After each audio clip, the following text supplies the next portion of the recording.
Ganito naman ang gawin natin sa fried rice para mapakain natin ng gulay ang ating mga anak.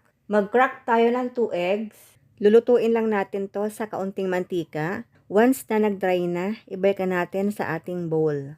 Sa pinaglutuan ng egg, mag-add tayo ng mantika. Sunod natin ang bawang. Once na malambot na ang ating bawang, mag-add tayo ng butter.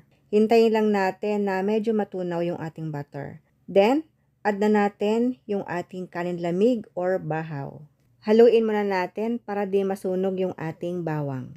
Mag-add tayo ng paminta, oyster sauce, onion powder, and salt. Haluin lang natin mabuti. After 2 minutes, sunod natin ang carrots. Then, halo ulit. After 2 minutes, sunod natin ang pechay, dahon ng sibuyas, malunggay, at ang ating egg. After 1 minute, pwede nating iserve. Thank you for watching, guys!